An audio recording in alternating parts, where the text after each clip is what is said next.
The hope I have is that students will be understood, their culture will be understood and respected. How do we dismantle anti-Black racism in school, in the system? How do we break down the barriers? I think it's very important for the community to take the lead in the steering committee.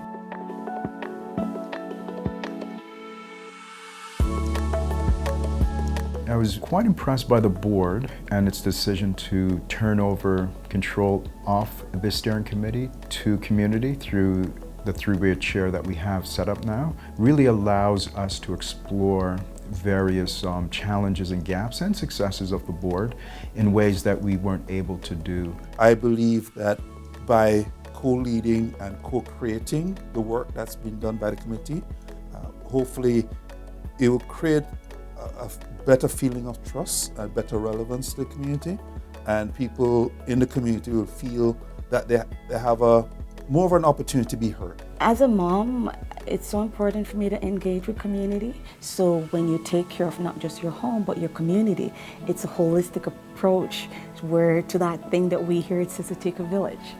So that's how I got involved, bringing that natural community, authentic community voice, and let us work with you to implement the change, to break down the systemic barriers, remove the red tape, right? So we know that we have the system, we're in control of the system. And with students that have different views on the world, we're dealing with adults who would have been cultured and come to work based on their own backgrounds.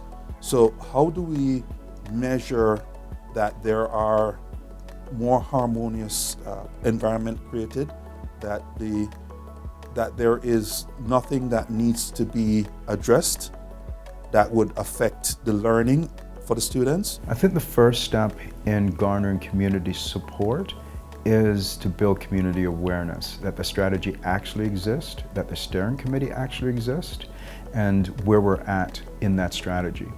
And that's why it's important for the board to not only inform the steering committee of its progress, but to take that report card that us as community chairs requested and then build it out, as noted, into an organic, dynamic, intuitive report card on their website that is accessible. It could be done in a way that is very interesting by really layering details and data that folks could look up. What Black students need is not different from what the other students need.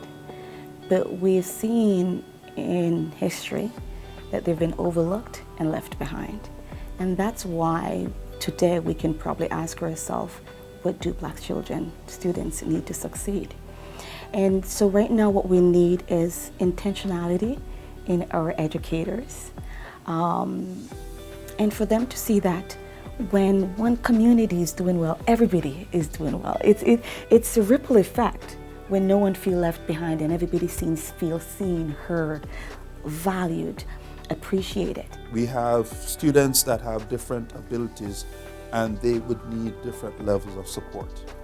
When I think of a word like equity, it means equal opportunities for outcomes. So how do we ensure that we're creating equity within the educational environment so that there's equal likelihood of outcomes for each group of students? I think in order to achieve success amongst Black students, both at the primary level and the high school level, the board really needs to look at how they could dismantle anti-Black racism, which is the focus and the purpose of why the steering committee was pulled together. Because I think if there's an over-exaggerated focus on Black excellence, for example, or remedial ways that Black students could be resilient to anti-Black racism, neither of those strategies really address dismantling anti-Black racism systemically. A part of the community taking over the chairpersonship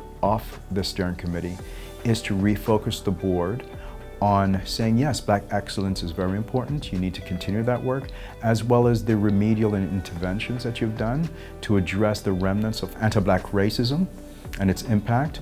However, you need to focus on dismantling anti-Black racism. So I think with that focus, that would benefit students across the board.